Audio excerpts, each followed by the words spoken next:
Let us have a lute.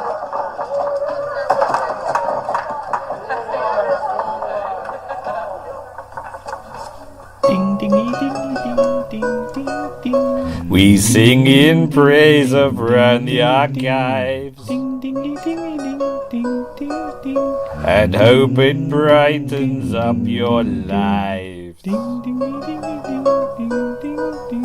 It's free on iTunes and SoundCloud. Ding, Some ding, ding, interviews are not too loud. ding, dingy, dingy, ding, ding, ding, ding. Ding, ding, ding, ding, ding. There is no glory greater than a phone call from Richard Marsan. We are now ready and quite keen to play you episode 17.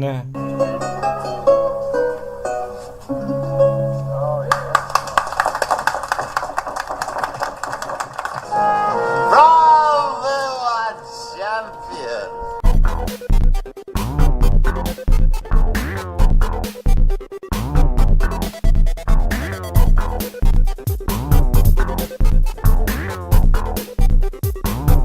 You approach me, boy. That's quite enough of you, whoever you are.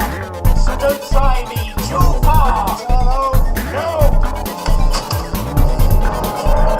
Medieval misfits.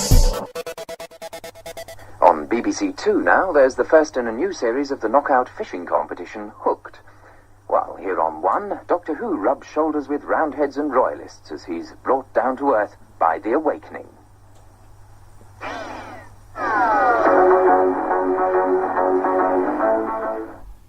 Hello Hello. and welcome to episode 17 of Round the Archives. Hello, Hello. I'm Andrew. I'm Lisa. That'll do. Okay. Now, what do we have? We have the Doctor Who 80s special, really, yes. I guess, for Christmas. Yes. Yes. Not terribly Christmassy, No. but Sorry if you don't like Doctor Who. maybe it is, because Yeah. sort of the Davison years, which is Yes. what we're going to concentrate on, Not started... only some of the David. Well, yeah. Not only the Davison years. But There is some other stuff as well. There is some other stuff, but we're starting with the Davison years, Yes. and they would have started just after Christmas. They would. So, Yeah. because it was always January when Yes. those seasons started.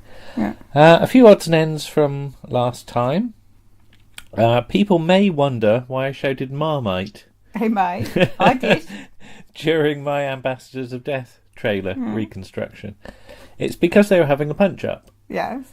and it's a rather oblique reference to the Perishers comic strip from the Daily Mirror. Right.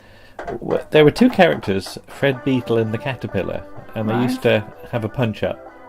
And when they used to have a punch-up, they used to shout things at each other, insults, which included Parasite, Trotskyite, Right. and Marmite, Right. Okay. which isn't really a sort of An insult, or a thing. but I used to quite like the Perishers comic. I Okay. had a few books of them, and there was a TV version of it. Various voices, Sheila Yeah. Stiefel, Yeah. Leonard Rossiter and Peter Hawkins, Oh, right, giving us okay. a link with old Doctor Who. Yeah. And Maisie Williams, who's been in New Doctor Who, her real name is Margaret, Okay. but she's always been called Maisie after Maisie from the Perishers. All right. Okay. How about that? Cool. What else? Oh, Invasion of the Dinosaurs, Part 5. The Yeah. helicopter shots are indeed all stock footage. Yes. They do blend in terribly well. Yes. They're very well chosen, aren't they? But yeah, it's they obviously couldn't afford a helicopter just to No. chase Pertwee No. up some trees. No. Well, not up some trees. Up some trees. He'd be getting up trees from dinosaurs. Mind you, he'd be at, I could say he's going to get up trees, get away from dinosaurs, but then he'd be at the right hand to be eaten. Yes. Okay. So, But now we're going to commence with. You wanted to do the Davison 2-part historicals, didn't you? yes. That's right. Yes. So you're going to take a look at those, and Yeah. Well, we're. well, we are. We I'm are. going to help you, Yes. but this is your idea, really, isn't it? And obviously, we're going to start with Black Orchid. So here we go. Okay. Viewers with CFAX who experience hearing difficulties will find subtitles for the next programme, Doctor Who, on page 170. This is BBC One. Here we are then. We've watched episode 1 of Black Orchid. Yes, indeed. And what did you make of that one, Lisa? It's an enjoyable little filler, I think. And it doesn't make it bad. It's just, it's noticeable the cast possibly aren't having the best time at certain points of it. Because the grass is very squishy. Yeah, they get out of the It's car. very squelchy when they're walking. Well, this is October, isn't Yes. it? Yeah, because And it's very windy. it's and clear in the quite party wet. scene. It's just chucked it down with rain Yes. at one point. At one point between scenes. But it's fun. Nice costumes. Sarah Sutton gets a little bit more to do than normal because she gets to play 2 parts. I mean, the cricket stuff is fun. Is fun. Yeah. It sort of, I think it's the point at which it finally justifies having Davison's actual costume. Yeah. But yeah, I mean, I remember enjoying it at the time. It was nice to have Historical. that sort of period. I think Davison works quite well in the sort of upper class sort of. Yeah, he's world, that kind doesn't of. He plays that kind of character very well because, of course, he will go on to play Campion. Yes, that's after right, this, and he's obviously played Tristan, which is. It's not quite that level, but it's the next level down, isn't it? Tristan and Siegfried, they're the sort of middle class, upper middle class. Because it's a bit sort of like Box of Delights period as well, isn't it? So yes, sort of 20s. Yeah. Everybody's a little bit sort of in a big house. Yes. Yes. Everybody's What is this? Everybody's terribly well spoken, Yes, aren't they? and very polite. But he fits into that world quite well. He I does. think. Yeah, he's particular. I can't see Tom's doctor in that. No. And I can't see Colin's doctor in. I can't see either of the doctors either side. Davison's doctor fits perfectly into that time period. Do you think they get away with the two? I was going to say the two Nisses, but that's what it should have been called. The two Nisses. But when you've got Sarah Sutton's double there. I don't know, maybe. Some of the shots, I think you can tell that she's different because she's got a different nose, doesn't she? Yeah. Because although you've got the headdress, Yes. you can still see Yeah. that she's not But- quite the same. But, It works well enough. Yeah. These things are always difficult when you've got one actress playing 2 different parts. Matthew Waterhouse just gets to eat, so I Yes. think he probably enjoyed He's that. quite happy, yeah. It doesn't have to do with the dancing. He can't. He's a Doctor Who fan. He can't dance, can he? You've never tried the Charleston then, have you? No, never tried the Charleston. Charleston's terribly complicated looking. Yeah, lots of feet and Lots of feet and kicking. feet and waving your hands about. Yes, and being a bit sort of groovy. And I do like the way at the end of part 1 when the she's calling for help and the butler rushes in. He puts his tray down first. He's got a sort of silver thing in his hand. It might be a cocktail decanter or Possibly, something. but he makes sure to put it carefully on the table before he goes and helps. Before he goes and gets himself killed. Oh, spoiler alert, but well, I think most people have probably seen Black Orchid. I don't think we need to worry about spoilers. Yes. But yes. It's quite a fun episode. Yeah, I mean, not much happens, it has to be said. No, but it's one of those stories where you're going to go, oh, but it's not, because the unknown is wearing the Doctor's costume. There's now going to be a suspicion that it was the Doctor and all this, but it gets sorted out quite quickly, doesn't it? It's actually sorted out within the first 10 minutes of the episode. And the railway station was nice as well. Yes, it looks like the one in Heidi High. Yeah, because we've seen a lot of Heidi High, and we've seen all of Heidi High. Well, yes, and they sort of have a few episodes where they got scenes at the railway station, isn't it? And but then I suppose you're looking for something of that period, aren't you? So. But yeah, anyway, on to part 2 then. Yes, and let's see what happens and who the unknown is. Let's watch and see. Indeed. Black Orchid Part 2. Yes. Enjoy that? Yes. It's quite fun, isn't it? It is quite fun. Well, apart from all the murdering and people setting fire to things. Yeah. And, but there's one sort of thing that was very obvious, that when the police find the TARDIS and the Doctor takes them to the house. Yes. There's a real missed opportunity for a big Finnish series there. You could have had lots of adventures with Sir Robert and the 2 policemen. Murray Watson and Ivor Salter and Andrew Terrell. Yeah, as Constable Cummings. Constable Cummings. Yes, there's a Constable Cummings in this story. We know Constable Cummings. Yeah, I'd never clocked that before. No. But yeah, I mean, I did notice that when there's a bit where the camera zooms in on George when he's in the bedroom, and you sort of see his hands and his face, and then there's a big close up to a shot of a cooked chicken on the table. It's a very odd it's sort of very cut. odd. Yes. Yeah. Yes. I don't know if that was intentional Is that or meant not. to put you off eating chicken? I don't Possibly, know. yeah. Perhaps Ron Jones was a vegetarian. Well, maybe. I don't know. Maybe. But I know the sort of on the commentary, the cast are a bit down on Black They are, Orchid, aren't yeah. they? And I think that's probably more to do with the fact that it was cold by the looks of it. It was wet.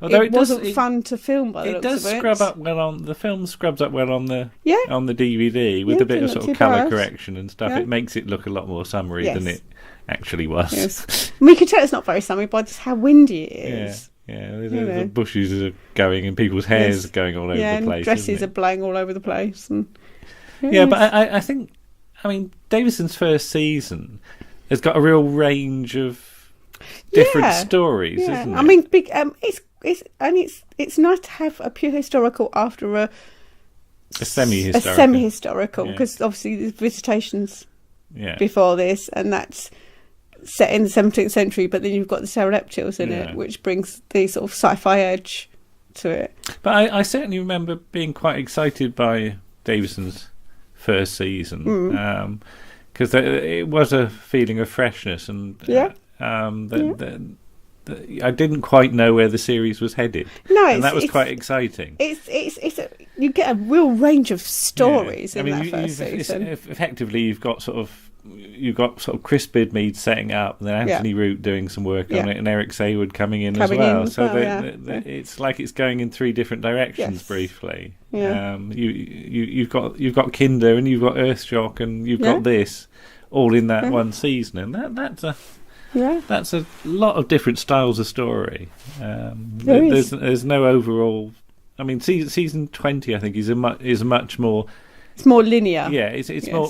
The stories feel like they're all part of the same thing. Yeah, same series. This does feel a bit like a mismatch of sort of season 13 and season sort of an earlier season, the Hartnell season, because of the historicals. Yeah. And of course, Black Orchid is the last pure historical to fairly recently, because we just had a pure historical. Yes, it's an interesting last theory. season. Oh, Martha's come to see. Hello, Hello, Mama. Martha.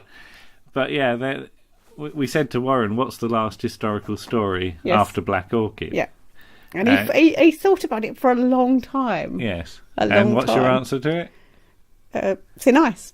Why is Thin Ice historical then? Because there is no point in the story where they say the big fish is of extraterrestrial origin. So if the fishy thing does come from the Earth, yes, it's a pure historical. Then it's a historical story because there's no alien element no alien in element it apart apart from the from the Doctor and the Doctor. TARDIS. Yeah. Interesting point. So there is no point in Thin Ice where it's stated the fish comes from anywhere other than the Earth. Near It's not a space fish. It's not a space fish. It's a fish from Space somewhere on the Earth. There's a lot of ocean on the Earth. There's a lot of deep ocean on the Earth. We don't know what's there. There could be a huge fish that makes oil. But but we're going off the point. Yeah, but that's Black Orchid. And yes, now, Black Orchid it's fun. Next round the corner would be Earthshock, of course. Yes. And I think that's.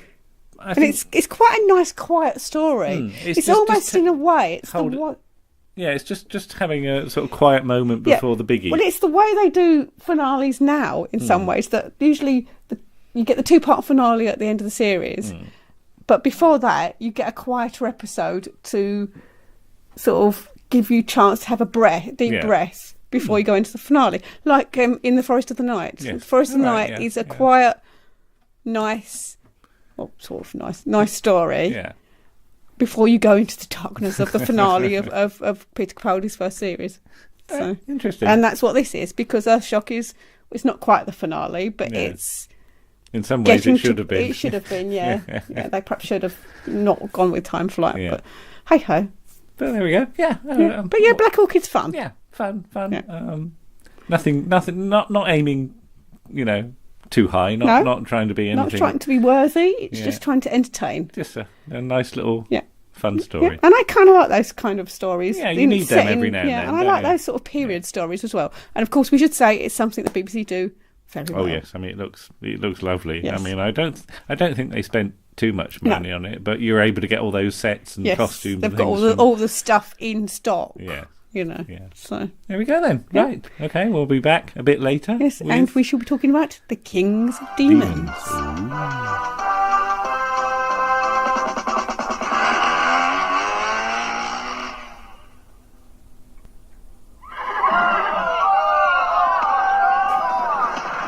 Tomorrow on BBC One, Doctor Who.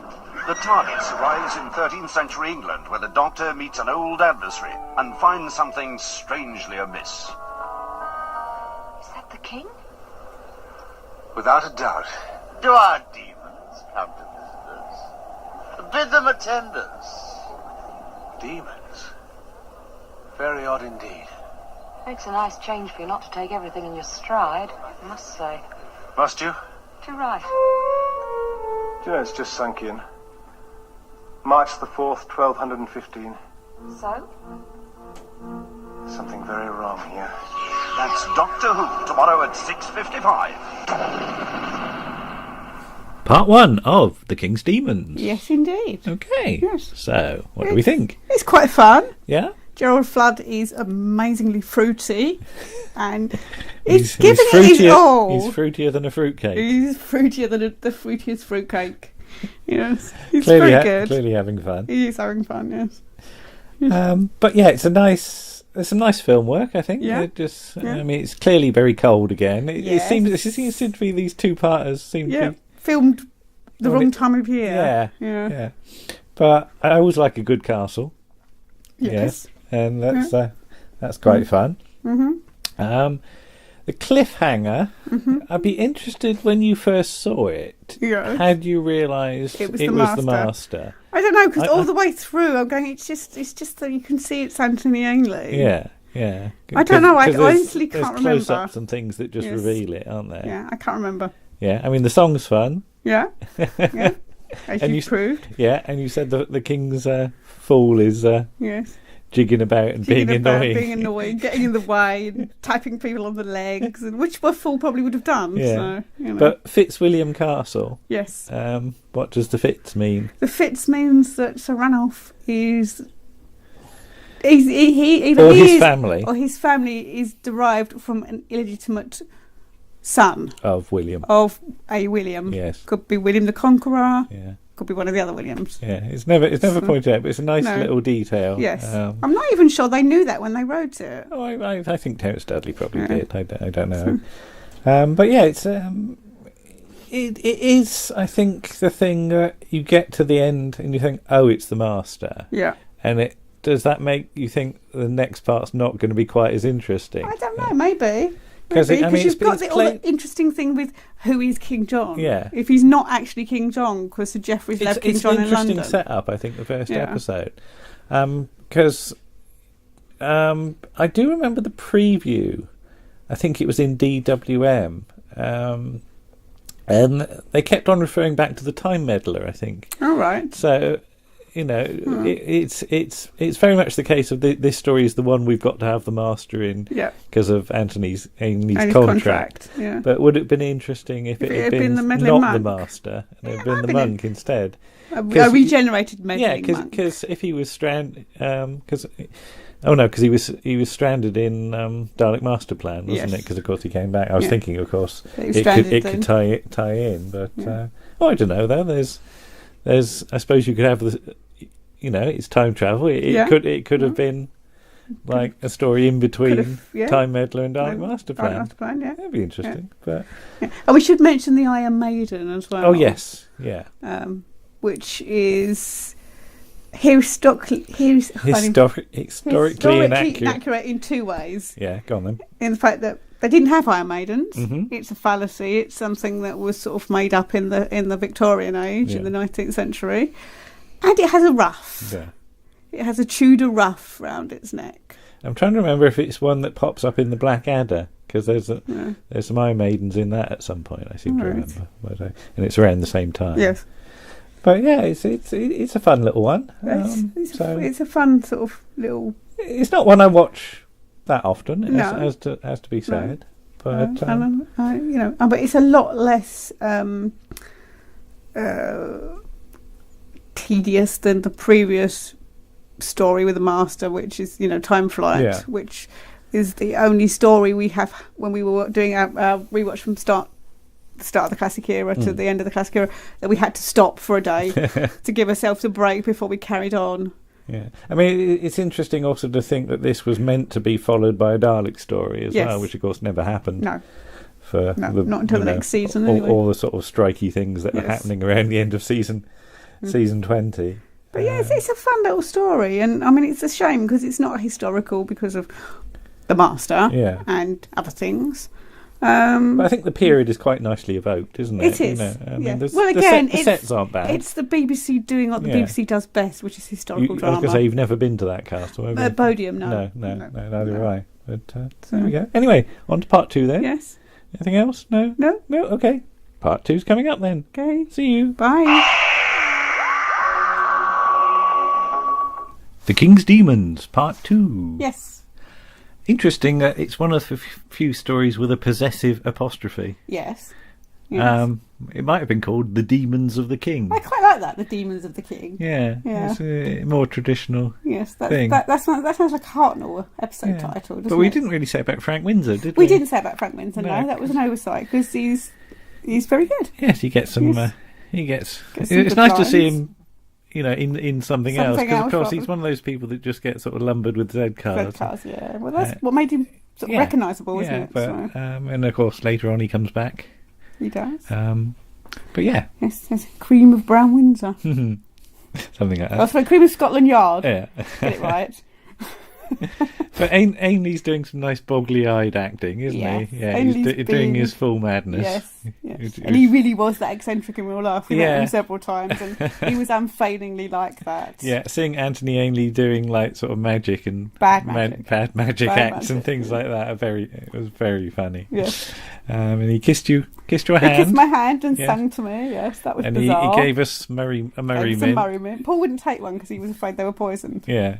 But as he said, what an unexpected pleasure. Yes. Because Keith pulled him over because Paul was scared of him, and he said he was coming up the stairs. We were queuing on some stairs to go to see somebody, I expect. Yeah. And he was coming up the stairs, or we were on the landing, whatever. Anyway, Keith said, "Excuse me, Mr. Ainley, would you come and say hello to my friend Paul because he's scared of you?" And he walked up to Paul, and Paul had his video camera, and directly into the lens, he said, "What an unexpected But Paul said he was protected from being hypnotised because he was seeing him through a lens, not in real, not in real life." Yeah. but yeah, I mean, it's interesting that the story does sort of change. Obviously, it changes direction when the Master comes in, and it's one of those stories that just seems to stop. Yeah, isn't it? They all pile into the TARDIS, and that's the end. That's it. Yes. Yes. There's no real resolution to it, and of course you can feel like the Five Doctors sort of hard on the heels of the story, can't you? Because everybody's talking about the Eye of Orion. Yeah. Yes. So it'd be interesting. It's beautiful there, apparently. Yeah, it looks like Wales. Yeah. Like it always does. Yeah. But yeah, Isla Blair, of course. Yes. Yeah. Yes. Married to Julian Glover, who was King John. Yes. So there is a link. Nice little link. Yes. But, you said about the sword fight. Yes. It's a bit slow, but then those swords are heavy, aren't they? They look heavy, but they don't. Because in studio, of course, you can't really have you're anything. not cutting away like you would on film or something like that. It's nice because it's all done in sort of. It's not done shot. It's done in sort of done in one go. And it's all a bit lumbery. Yes, but then it would be lumbery. Swords are heavy. You're not going to be nimble, and as much as it looks good when Errol Flynn runs up the stairs, if you've got a big heavy sword, you're not going to do that. I mean, really, they should be holding them with two hands because it would have been a big broadsword, or so they're heavy. Yeah, I mean, the music's an interesting mix of sort of synthesizers and a few real instruments like drums and things like that, which does help a bit. We should say as well, Christopher Villiers is in it, who later pops up in Mummy on the Orient Express. Oh, right. Okay, yes, indeed. Looking a bit older, with not so much 80s hair. But, yeah, I mean, I quite like it as a story. Yeah, and we should talk about Chameleon. All right, Chameleon, because it's Chameleon's first... Yeah. Appearance, and it's a bit of a shame. And one of his only appearances. It is a bit of a shame. I mean, I know the circumstances were unfortunate that the chap that invented him was killed, and they couldn't really control it. But in some ways, it's a shame they didn't go for a man in a suit. Well, you don't even need a man in a suit. You just need an actor. You just need different actors. You could get a different actor. There's so much scope. You could get a different actor in every week. You don't need to actually have him as a robot. No.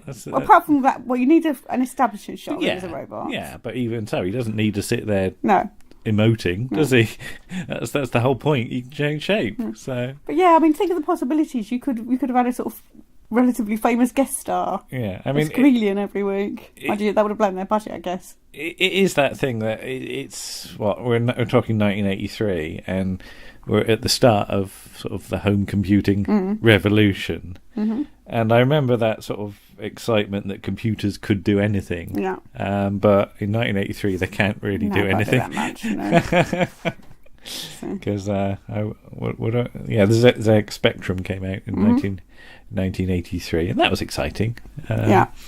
But yeah, you see the things on like the computer program about what the future's going to hold, and robotics wasn't. I mean, you had sort of robots making cars and things like that. Yes. That was quite new, but robots doing acting wasn't quite wasn't quite going to happen. There's still robotics has moved on a lot, but it's still not quite. He's got there wonderful in some boggly ways. eyes, though. He has, rolling them all over the place. I'm sure he's a bit cross-eyed in some shots. Yeah. But yeah, I mean, it's Chameleon. I think opened up possibilities that weren't explored. Well, due to the circumstances. Yeah, I suppose.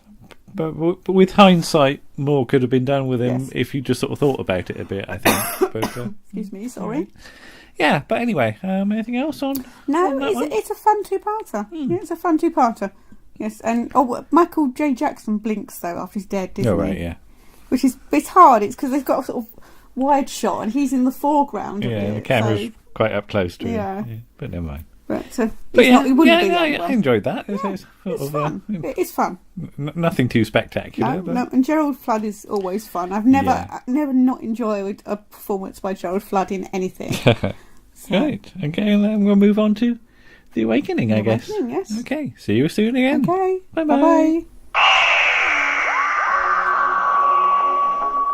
The Awakening, Part 1. Yes, indeed. Doctor! It goes off a little bit at the end. Polly James giving like the longest Doctor ever. Well, apparently it was supposed to blend into the end theme and it never got done. Yeah, so. It doesn't quite work. But no. Yeah, what was it? I think Alan Alan Hayes or somebody on Sonic Waves? Polly James there proving that her lungs are dimensionally transcendental. But I really enjoyed that. Yes. That's a very strong first episode. Yes. I think. Yes. Because, I mean, we've said we're doing the Davison historical two-parters. Mm-hmm. And technically, it's not a historical two-parter because it's present day, but with historical sort of costumes, really. Yes. And elements. And bits and pieces, yes. But it's... Includes Jane. Yes. I mean, obviously, it being filmed locally scores a few points. Does score a few points. With me. Yes. I'm even now, I wish I'd known that they'd been filming it, because I would have been nice to actually go along and see, and you could have probably done it in those days. Yes, it's a bit harder these days to get too close to filming. I know people do it, but in those days it was, but you didn't get the information in those days until like afterwards, until about 3 years after it was shown. Bit late then. But yeah, I do like The Awakening. Yes. Because it is. I mean, it's more in part 2, but it's got a bit of a Sapphire and Steely feel about it. It has. Yeah, you've got the sort of, as it says, half-blind man. Yeah, you've got elements of the past coming into the present day. Yeah, I mean that figure that steals Tegan's incredibly small handbag. What do you think of her handbag? Yeah, I'm not sure what she can get in it really. A bit changed really. Yeah, she's also got every colour in the rainbow on her top as well. She has. Very 1983. It's very it is. Filmed in 83, shown in 84, of course. But yeah, I mean that's Polly James. It's another of those sort of female characters that they pair up with Davison that works really well. Yeah, he works really well with a strong female character. In the same way as Nerys Hughes in Kinder. I actually think had they thought at the time, perhaps we could just give him one companion and give him a slightly older companion, it would work really well. His Doctor works really well with that kind of character. And it's his last season now, and I think Davison is playing the part he's sort of approaching his peak of the character. He's putting weird little slight touches into it, like the thing with making the decision with the coin in his hand. Yes. And as the production note said, well, he'd know which coin it was in because you feel it. But it's just slightly daffy things like that. A bit odd. He's getting away with more eccentric sort of performance, which I think really works really well. Because he's sort of regarded as the bland Doctor, isn't he? He's not. He's not. I say it's season 19 is interesting, as I said earlier, in that it's going in lots of different directions. Season 20 is a bit plagued with problems, strikes and things like that. But season 21, although it also stronger. Has its problems, it's I think it's his peak. As I say, it's his peak sort of playing a part, really. I mean, I really like him in Frontios as well, because he slightly sort of bonkers in that as well. He wears the little glasses, doesn't he? In that, and he's very professory. Yeah, but I mean, you're with your historical sort of interests. Yes. What do you think of Civil War as a? It's an interesting time because it's very turbulent. Of course, you can imagine the idea that the malice feeds on psychic energy would really work in the Civil War time because obviously there's going to be a lot of sort of turbulence between the two sides. I mean, I've been to the church. Have you, I don't know. We have been to the village. I don't think we've been to. I went to the church. All right, yeah. I remember. I think we waded through the little stream thing. Oh, that's at Tarrant Monkton. Yes, we went there as well. Perhaps we went to Tarrant Monkton as well. I honestly can't remember. No. I've been to one of them anyway. Because there's this thing. They're doing this thing that there's 3 or 4 different villages locations used, all jammed into, and you know. Joe Public never notices a damn thing. But of course, one bit and come to another. But if you know the locations, you go, well, if they look that way, they wouldn't see that. No. Because when they come out of the church, that's in Chabwick, and then there's shots of the horse riders, and you'd go, well, no, that shot is like it's the road up to by where the pub is. Yes. So the geography is all a big fake, but on screen, if you didn't know, it all knits together quite well, I think. No, I mean, in some ways, it's a shame that it isn't actually set in the Civil War times. Yeah. Because that would give the Tinclavic, that would be even more weird then if they found Tinclavic in the 17th century. And what about Will Chandler? Any relation to Paul Chandler? I don't think he is. No, is he not? No, I like Will Chandler. He's all right. He's got a bit of an ooh-ah accent. Yeah, there is that. Oh, you've been in there, or sir, you know, sir, I don't know, all that stuff. But that's your television yokel. Television Dorset, isn't it? Yeah. So, but yeah, I like it. It's a really good, strong episode. Yeah. And I definitely saw this at the time. And I will talk more about this, and we've talked about it before, but I will talk more about this after the next episode, because it directly relates to something that happens in the next episode. My memory. Well, should we go on with part 2 then? So we'll watch the next episode and come back and talk about it. See you then, Lee. Okay. Bye-bye. Bye. The Awakening, part 2. Yes. And I have to say, production manager, well, one of 2 production managers, Liz Trubridge. Yes. Who is as far as I know, the nearest person who's ever worked on Doctor Who with the surname Trowbridge. Okay, yeah, fine. And I remember noting that at the time. I went, oh, that's quite close to my name. But really good final episode, I thought. Very strong again. A lot going on. Yeah. I really like the sort of, it's one of those stories with imagery that sticks in kids' heads. Yes. There's the face in the wall with the glowing eyes roaring. And the little mini malice. Smoke coming out. Well, you got because you remember the Minnie Mouse. I remember the Minnie Mouse, yes, because I remember. No relation to Minnie Mouse. No, when all the green gunge comes out of his mouth after he cuts the psychic connection, the Doctor. I remember thinking, oh, that's not very nice. But I don't know if it was on the original transmission or on the repeat, because this has got a repeat. Repeat is in 1984. Yes. Yeah. So I think it might have been on the repeat, to be honest. Yeah, because it was on twice that year. Yeah. So I think Jane was. Your friend. My friend Jane was watching it with me, and we went, hello, Jane. Hello, Jane, if you're listening. You cannot listen. But yeah, I think it's a style of story, I think, that the Davison era could have done more of. Yes. Frankly. Yeah. It's slightly weird. Yes, you've got the sort of twinkly stars of the BBC Micro, very sort of mid-80s. But what's being attempted there is like sort of psychic folklore or sort of slightly odd stuff. Yes. It's interesting to see that David Reed did some memos saying be careful about the horror content. Well, quite frankly, I don't think they went fair enough. The series could have done with more of it. So that's interesting that the way the BBC was worrying about things, a bit worried about showing that. This was 7:00 at night, so it's not like it's this early, is the sort of early kids slot, is it? It's around the sort of the time of the starting of mass hysteria about video nasties, I guess. So perhaps they were worried about that sort of thing. Maybe, but I wasn't horrified by it. Just a bit like disgusted, really. And we haven't said about Dennis Lill and Dennis Lill, Dennis Lill giving a great performance. But what is he? He's about the fourth actor to be up for the part of St George. Anthony Valentine, Charles Gray. Can you see Anthony Valentine? I can see Anthony Valentine playing that part. That's interesting. Yeah, I can, because at this point in his until his death, unfortunate death, Anthony Valentine only really plays villains, having played.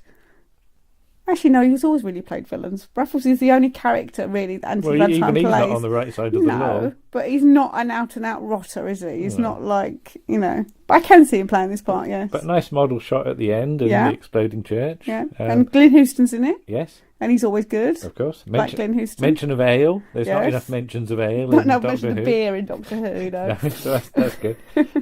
Tegan's grandfather, though. Yes. How does Tegan's family tree work? I don't know, it's a bit weird.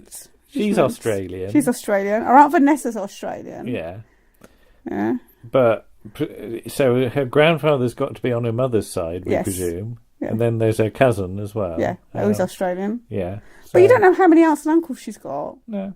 So, because you don't know, I'm assuming Aunt Vanessa's not his daughter. Yeah. Because he doesn't seem perturbed at all.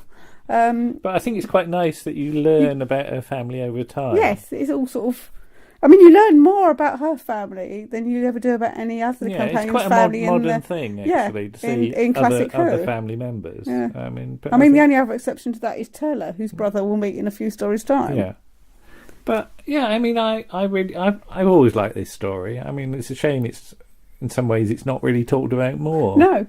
No. And it probably could. You probably could have, because it mentions that it was initially meant to be a 4-part story, and I'm sure you could do 4 episodes. I don't know. It's weird. It or seems 3, maybe. It seems too short at a 2, but at a 4 it would probably be too long. So maybe a 3. So maybe a 3, but unfortunately the way the show was being 3s made then. No. at the time, you couldn't do a 3-parter really. But yeah, it's I really like it.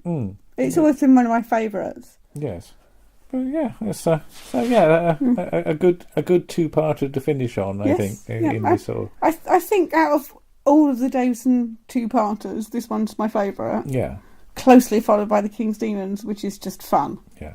And it's got fruity Gerald Flood. Fruitiness. We like fruity Gerald Flood. Okay, well there we are then. I think that's been interesting to go through those 3 stories. There's 3 very different approaches to history, isn't it? Yes, they've all got history. I didn't actually even connect that until today, that all of the Davison 2-parters have some sort of historical content in but them. it's 3 different ways of doing it. And it's strange. And it's Davison works well in history. He does, I think. yeah.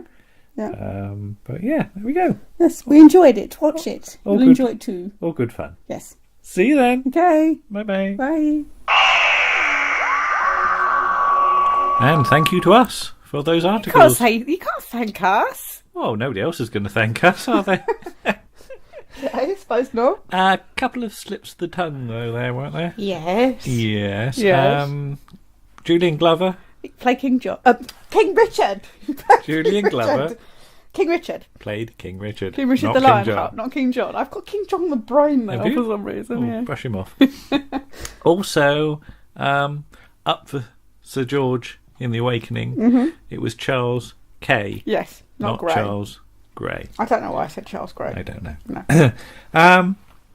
But I think we should talk about the Shapwick Monster. We should. Or the Shabik Monster, depending on how Dorset you want to sound.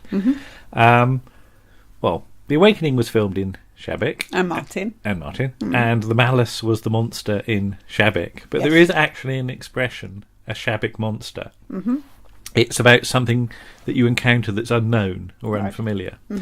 And this is one of those sort of folklore stories that depends on what source you go to. Yes. The details vary, much like a John Pertwee story, where the details would vary over time, as Barry Letts used to say.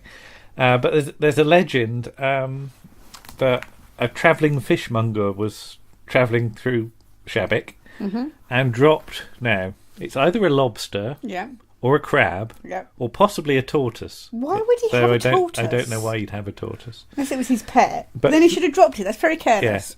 We'll say it's a lobster, but or a crab. We'll return to the crab idea as well. Okay. And the villagers had never seen this sort of a lobster before. No, so there's no reason why they should have seen so a they lobster. came across it and sort of poked at it with sticks. Poor lobster. Poor lobster. They sent for the wise man of the village. Right. And he couldn't walk very well. No. So he was brought to the scene in a wheelbarrow. Or a handcart. Or possibly a handcart. Yeah. And he sort of looked at this thing and he thought about it and he eventually pronounced that this was a monster. Brilliant. Helpful. Given that he was the wise man of the village. That's a little bit worrying, isn't it? And some versions say that the fishmonger came back looking for his lobster, and when he saw or crab, picked it up, continued on his way, and spread the story about the people of Shabik being a bit simple. Yeah. You can't really disagree with that, can you? There is a farm called Crab Farm at Shabik, which has got a weather vane, which has got the crab on it, and you can see the villagers and the bloke in the wheelbarrow. And a dog, apparently. And there seems to be a dog, yeah. If you look on... even the dog knows what it is. Yeah, if you look on Shabik's Wikipedia page, there's a nice picture of the weather vane. Right. But yeah, that's just a very silly story. Yes. But it's not one that's on the DVD subtitles, so I thought it was worth sharing. No, whoever did the information text missed that out. Yes. It is mentioned in the Dorsetshire folklore book by John Simmons Udall, which was published in 1922, but he began work on this book a lot earlier than that. In fact, it's even got a foresay in it, which is like a foreword, by Dorset dialect poet William Barnes. Okay, who's got the most magnificent beard you have ever seen. Yes. And given that William Barnes died in 1886, you can tell that this book took a long time to be finished. But there we go. He's sort of contemporary with Thomas Hardy, but Thomas Hardy is more famous. Thomas Hardy's a little later. Well, yeah. But their lifetimes They do cross. coincide. Yeah, if you go on Wikipedia, there are some readings of William Barnes' poetry. Make sure you get a proper Dorset one, though. Yes, if you like your Dorset sort of... you won't understand what he's saying. Possibly not. About, but there are... I mean, he wrote something like 800 poems. Wow. Not all of them in Dorset dialect, but there we go. Anyway, moving on. We now do the 1980s season poll. Yes. Well, part one of it, as we've only really got room on this issue for the Peter Davison years. Yes. Otherwise, it'll be longer than War and Peace. Yeah, the other season poll stuff, which will be the rest of the 80s, and indeed we're going to do the 60s, will be on future issues. Yeah. So you'll have to listen out. Yeah, so Warren will join us now to help with that. Yeah. Then after that, we've got an interview with Lisa Parker, I who's believe. That? Well, not Liz Parker. Not Liz Parker, no. Because somebody once asked whether you were Liz Parker who did the music for They Time did, Lash. And I went, no. But you're going to talk about being a lady fan. A lady fan, when it wasn't fashionable to be a lady fan. So we'll go straight into that, and then we'll come back and have some more stuff. So see you soon then. Okay. Bye-bye. Bye. Hello. Hello. Hello. Ooh, yes. We are back on the sofa. Yes. To do We are the 1980s. Yes. Of Doctor Who. Oh, the Doctor 80s. Who, yes. So same format as before. Yes. Absolutely. I'll read out the list of stories per season, and we'll say what we like best. Okay. Fantastic. Yeah. Season 19. Castrovalva, Four to Doomsday, Kindar, The Visitation, Black Orchid, Earthshock, and Time Flight. Oh, yeah. Lisa. Lisa. The Visitation. Okay. Because I like the historical aspects. I like Richard Mace.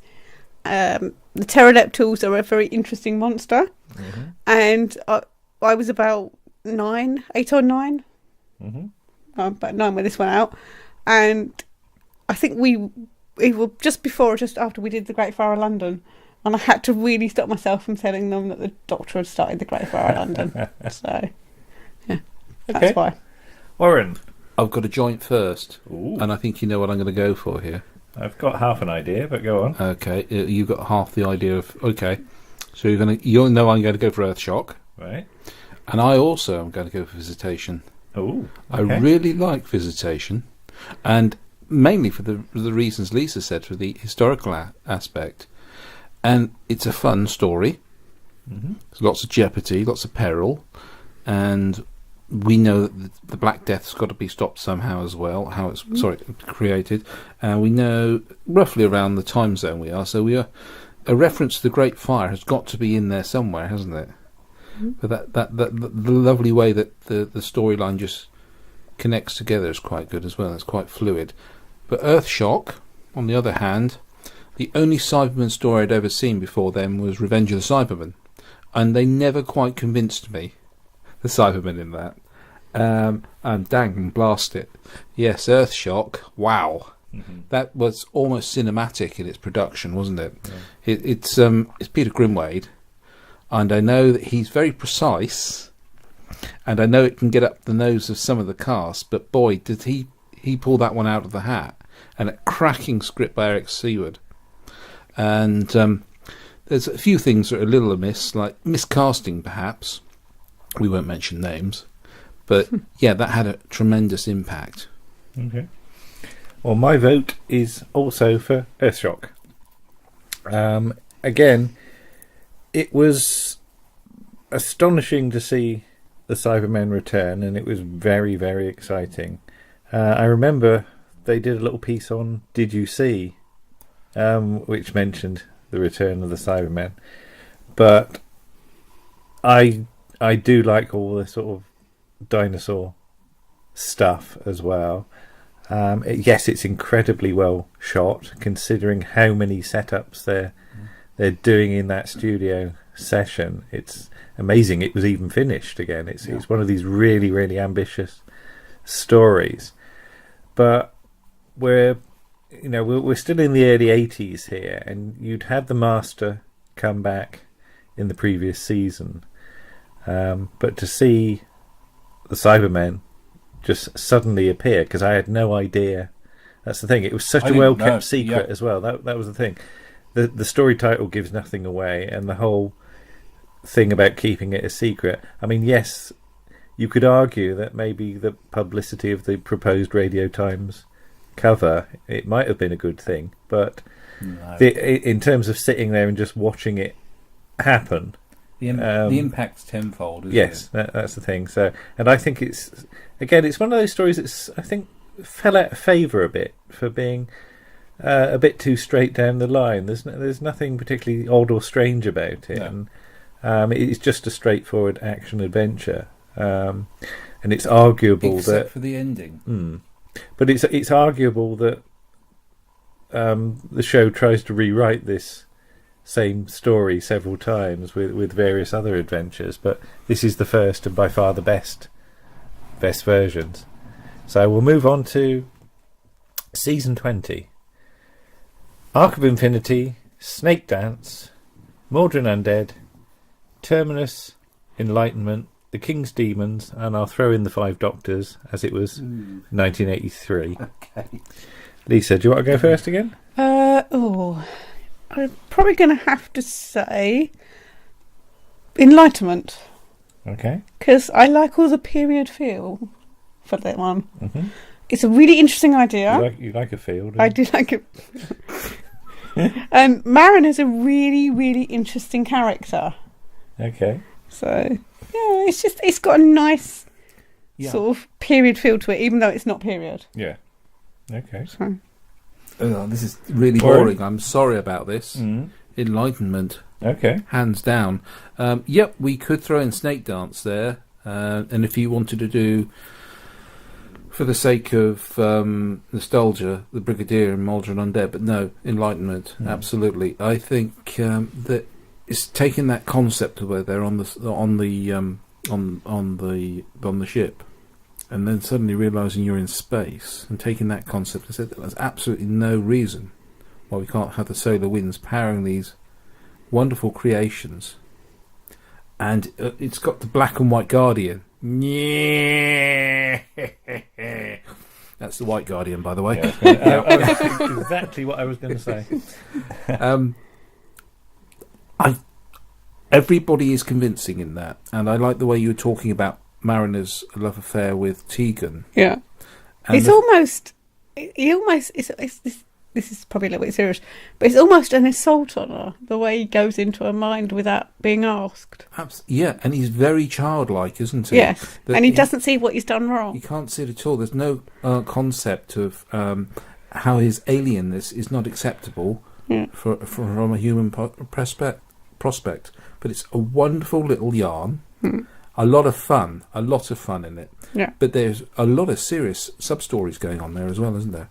There is. Yes. Well, my vote is also for Enlightenment. Hooray! This is, yes, 3 out of 3 here. It's one of those stories with a really strong central visual thing. When you keep cutting back to the sailing ships in space, it's one of those stories that I think if you were a kid, you know, they say, people say, do you remember the one with the spiders? Do you remember the one when the monsters came out of the sea? This is surely, do you remember the one when the ships were in space? And that's it's pulled off really well.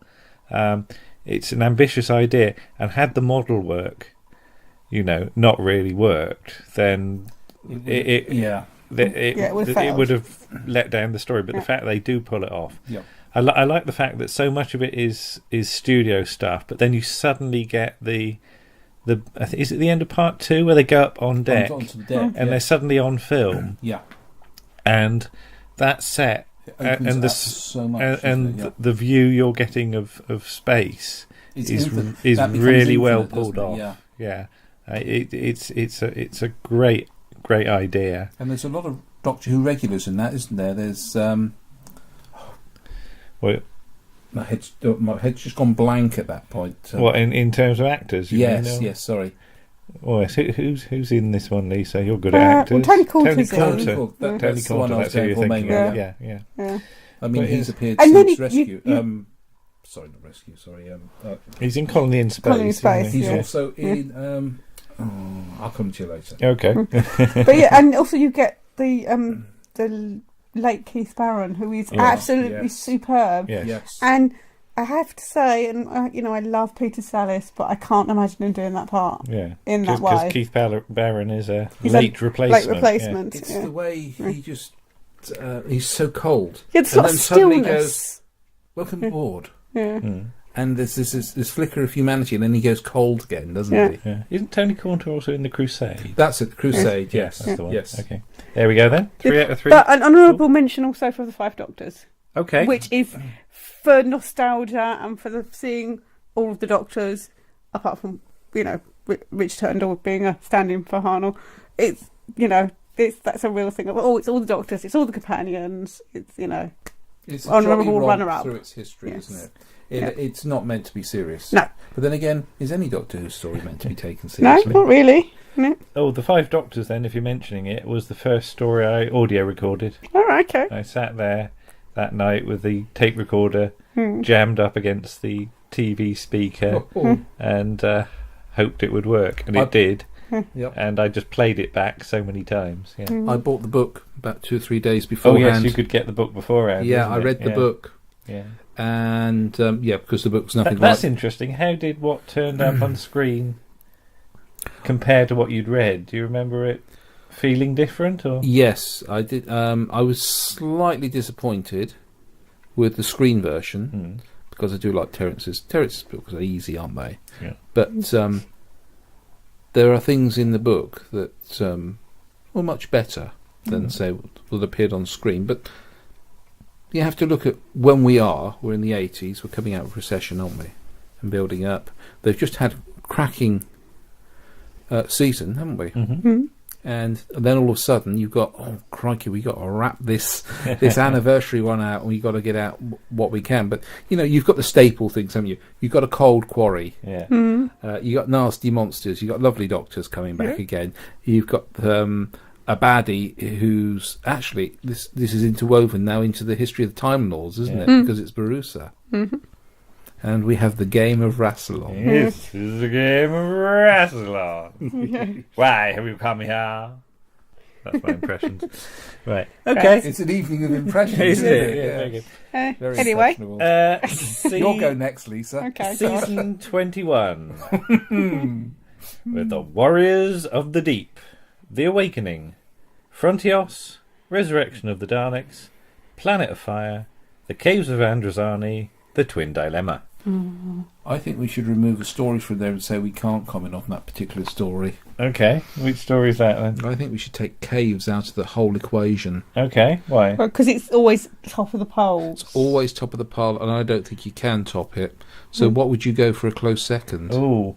Because I think we're all going to go for caves, aren't we? Okay. Are we? Are we going to go for caves? I don't know if I was, actually. Oh, that's as much as I love Caves of Androzani, and I do love Caves of Androzani, I think I'd probably go for The Awakening. Okay. Which you know a bit about, don't you? I do know of it, and that's why I'm going for it as well. All right. So, it's just a really nice story. It's a quintessentially English story, isn't it? Yeah, it's the little village. It's a little proper Doctor Who story. Absolutely. Little village, alien menace. Yeah. Nutter. That's all you need. Yeah. Reenactments. Yeah. So you got your nutters dressed up. Yeah. Amazing powers emanating within the village church. Mm-hmm. Horse destroying the gate. Horse destroying the gate, and producer running on holding head, getting a golden egg. Yeah. Tell us about actually seeing the filming.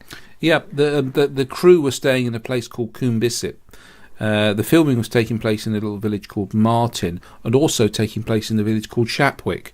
Martin's on the Dorset-Hampshire border, and Shapwick is definitely, almost certainly, in Dorset. Is it not Shapwick? I call it Shapwick, but it's Shapwick, yeah. Okay. I shouldn't really say that as an outsider, as a grockle. Grockle, yeah. Damn grockles. So my apologies, because I was only recently been to Shapwick. All right. But I went to shooting at Martin, and I also went along the main Sixpenny Hanley Road towards Hanley Cross, where you have the horses galloping in the early scene, the opening scenes actually, as they were galloping along, and they were filming from the soft-tired. Is that on the A354, the main road? That's it, from Creech Hill. Yeah. To the roundabout. Sorry, a little bit of local banter. Local roads there.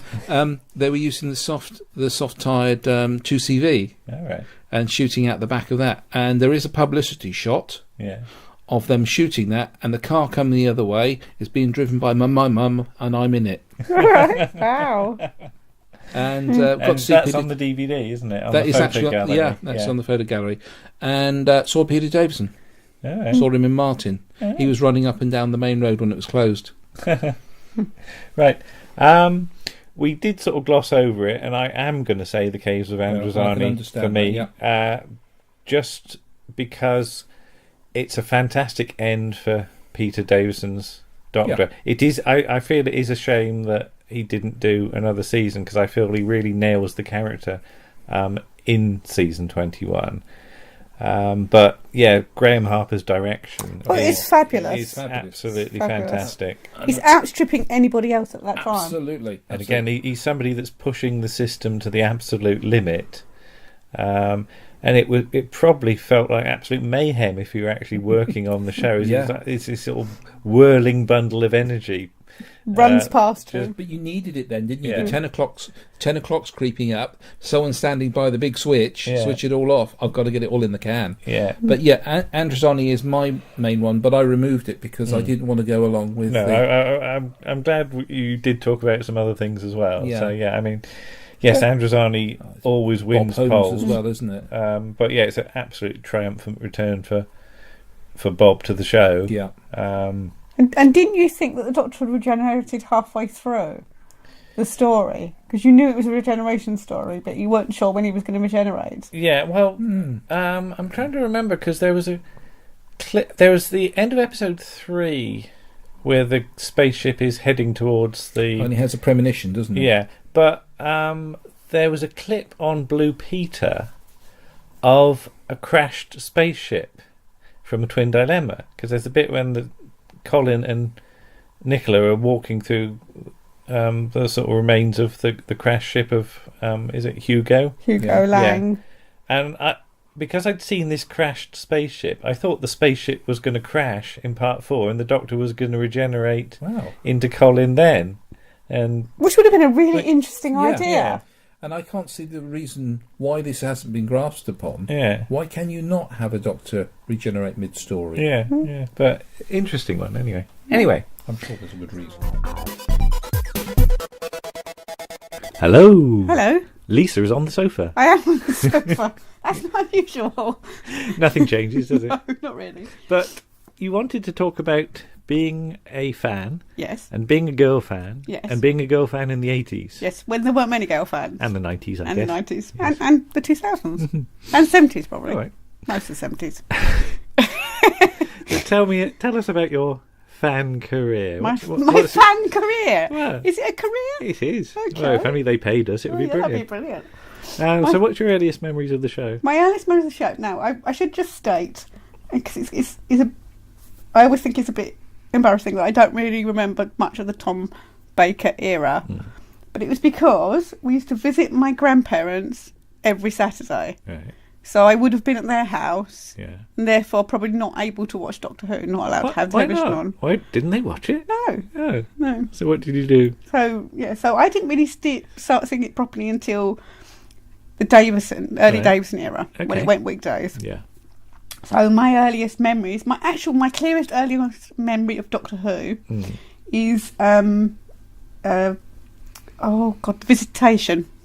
Right. Well, the original thing, because the last episode, when everything catches on fire and then you get that shot of Pudding Lane. Yeah. We were doing the Great Fire in London at school. Right.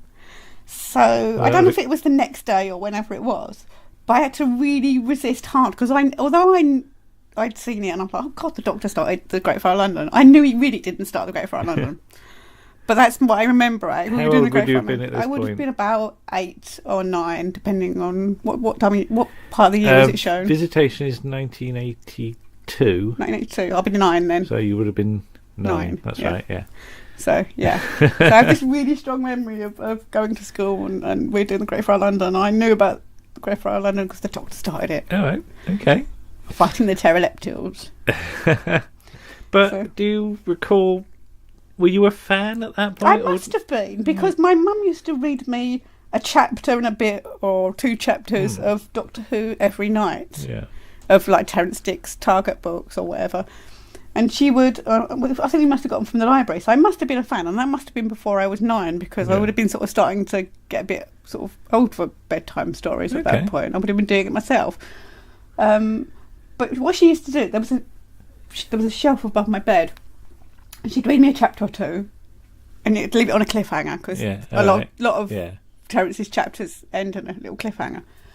And she would go downstairs, and I would wait till she'd gone downstairs, then I'd get the book and see what happened next. You still do that now? Yeah, it's so terrible. It's a terrible habit. You flick through books. I flick through books and find out what happens at the end. Yeah. And that's where it started. I see. Yeah. So, and then in But did you know any other fans? No, not really. Did you talk about it with other people? We used to play it in the garden with me and my eldest 2 nieces, Michelle and Vicky. Hello, Michelle and Vicky, if you're listening. Yeah. And Russell, who will be coming. We've done an interview that will be coming up at some point. We did an interview with him ages ago. We just haven't got around to. There's been no room for it yet, but he will be. And we used to play Doctor Who in the garden, and it was the early Peter Davison era, because he'd only just regenerated, and then he regenerated because I was the Doctor, because I knew everything about Doctor Who. All right. So I was the Doctor. I was like the first girl Doctor, so I beat Jodie Whittaker by about 30 odd years there. and Misha and Vicky were Nissa and Tegan. Yeah. And Russell, we always wanted Russell to be Adric. Right. But Russell liked Fraggles. Right. And the only way you could get him to play, he was only about 3 or 4, was to let him be a Fraggle. So basically, he would hide under a chair and be a Fraggle. And we'd just let him get on with it. Okay. And we'd be in the TARDIS. So he didn't actually do anything? No, he'd just sit under a chair and be a Fraggle. we'd be in the TARDIS, and then because I like dinosaurs as well, we'd get invaded by a dinosaur, and that was basically it. And then we went and did something else. So that's as far as the game went. But I started senior school in 1983, and I was obviously a fan by then because it's the anniversary year. Yeah, and I remember a lot of stuff. I think it was either DWM or Radio Times. It was probably DWM, the 20th anniversary special. And it was quite a lot of money, really, whatever it was. But to me, at that age, it was quite a lot of money. But I must have asked really nicely, and it got bought for me. Yeah. And I had the poster, I think it was a poster in it, of the Doctor, Tegan and Turlo. Oh, yes. Yeah, and I had that poster on my wall for many years, getting progressively more ragged. Was that your only Doctor Who poster? Yeah, I think it was. Because I know Elaine had a room. A whole room of them. And I had quite a few. Yeah, I don't know, I might have had more, but that's the only one I really remember. But yeah, as I say, I started senior school in September 1983. And I had when I started, I had this, I don't know, weird plastic briefcase. And I remember opening it up, and I had a target book in it before the class started, and I got this target book out and started to read it. And there was a boy there in the class, and he looked at it, and he looked at me, and he said to me, "You can't be a Doctor Who fan." And I sort of looked at him and said, "Why?" And he said, "Well, you're a girl. And girls can't be Doctor Who fans." Oh. And I think I just sort of looked away and ignored him. Yeah. So, but I remember looking for target books in the school library. Did that make you determined to be more of a fan? It just made me think, what? Why can't I be a Doctor Who fan? There's no reason why I can't be a Doctor Who fan because I'm a girl. And it never occurred to me that I couldn't be a Doctor Who fan. So yes, he probably did. So he is probably the reason I'm still a Doctor Who fan. Okay. Because I sort of went, yeah, right, whatever. So I remember when we went, there was a reunion at school a few years ago, and I went back with Jane and her husband, and one of the first things we did was go to the library and see if we could find the target books. Yeah. And there was one there. It probably wasn't the same one. It had probably been renewed. Yeah, but nice. Yeah, so I used to get sort of target books. But I mean, I didn't meet you until 93. So what happened in those intervening years? How did you? I mean, I know you joined the DWAS. I joined the DWAS after Doctor Who's finished. But how did you know about the DWAS? I don't know. I must have seen an advert in DWM or something. I guess I must have bought DWM. Because I joined the DWAS in 84, and there was an advert in DWM then. Yeah. I'd not heard of the DWAS until I think I'd read Doctor Who: A Celebration that came out in 83. Yeah. And I wasn't really aware that there was such a thing as a fan organisation. I don't know how I found about it, but it's a good thing I did, because we wouldn't be sitting here if I hadn't. Well, that's true. Because I saw the review of Ray Face Shift 6, which was the Graham Williams tribute. Yeah. So it was about 91, 92. Yeah, I mean, we covered this a bit on our Connections article in episode 12. Yeah. But do you remember 1985, for example, the show being cancelled? The cancellation. I remember, not really. This is going to sound really awful, and I'm sure he won't hear this, but if he does hear this, I'm really sorry, Colin Baker. But I remember seeing the news report of Sylvester coming in and thinking, oh, good. Yeah. It's a new start. All right. So I must have seen Colin's stuff. So I must have known about the cancellation. Did you write a letter to the BBC? No, I was only 12. No. That's the thing. 12, I'm a bit older, so I remember writing a letter. No, I wouldn't have written a letter. No. No, but it's, But you said about that picture of Davison. You said about something about rating the Doctor or something. What was all this about? Girls. I had got these stickers from somewhere, and I had this thing. I had different posts on them, I guess, and I had this thing of I used to rate men out of 10. And I I'm really embarrassed. Do I want to hear this? And I had this thing where I'd rated, or out of whatever it was, I'd rated Davison and Mark Strickson, and Davison got the higher mark, obviously, because he was the doctor. Right. So he was better. better. Yeah. But I think I'd probably seen him in Campion by that point as well. Yeah. So I quite liked him. I grew out of it after a while. I mean, don't get me wrong, he's a really nice person, and a great actor, but that's as far as it goes. Well, you said you remember Sylvester coming in, but let's jump forward to 1989. Yes. Were you aware of, like, sort of the BBC's attitude to the show, or the fact that it might not come back in 1990? And I'd really got back into it, and I started buying Doctor Who magazine, and I guess that's where I got the advert for the Dwas. Yeah. And I started buying the videos in the early 90s as well. All right. You got them from Smiths? I got them from Smiths, because I used to go in there and see what ones they had, and if they didn't have the latest one, they would order it in for you. Right. And then they'd send you a postcard that shows you how long ago it was. You didn't have email or anything like that. They'd send you a postcard to say, we've got your video. But they kept sending I the kept getting same one ones. in. I can't remember which one it was now. I think it might have been the Mind Roller or something like that. And I had to keep going in and saying, no, I've got this one. To stop sending me postcards. They were keen to sell it to you more than once. I'm not going to buy it again. Well, you were probably the only regular customer, were you? I don't know. Because I remember going in there and getting Time Lash and grinning at the back cover of, because it says, most people like to depart with a scream on the back of it. So, because I think I was aware by that point, that was a bit later on, much later on, that Time Lash. But you had the repeats in, what, 92, yes. wasn't it? And I remember watching those. That was very exciting. Seeing lots of stories. Because how much old stuff had you seen? Not that much. No, because I had no access to fandom videos or pirate videos or anything. No, I know because you were in a group. I did join a Doctor Who group, but not for quite a while later. And the first meeting I went to was their last meeting. All right, okay. Because they wound it up because there were no people joining. You're always late to the party of these things, aren't you? I am. Excuse me, sorry. So, but I used to, when we got cable, whenever that was, mid-90s, I guess, I started recording Doctor Who off UK Gold. Yeah. And I had this little book that I would write what was on what tape, and who the Doctor was, and who the monsters were, and what companions were in it. So it was all catalogue. It's like this weird gene that's in people's Doctor Who fans' heads. Making lists and cataloguing stuff. Oh, well, that's so proper fan stuff at this point, isn't it? Yeah. So, but I did record them on long play, to get more on the tapes, which isn't proper. Because you weren't just recording Doctor Who, though. You were recording stuff for Paul. For Paul, what were you recording for him? Dark Shadows. Dark Shadows, and I think I did a bit of Prisoner Cell Block H for him as well. All right, okay. So your video was running a lot. Running a lot. Yes. Not just for you. Not just for me, for lots of other people. But I think Doctor Who I think by then I'd probably got most of the. They'd sort of done it. What about other shows then, like Black 7 and things like that? I didn't see Black 7 till very late on. I actually think I saw Black 7 for the first time at Nick's. Oh, right, okay. So, because I wouldn't have seen that at the time, because we were not a BBC family, we were an ITV family. No. I am a BBC person, but my family watched probably more ITV. So they were probably watching Coronation Street or something when Black 7 was on.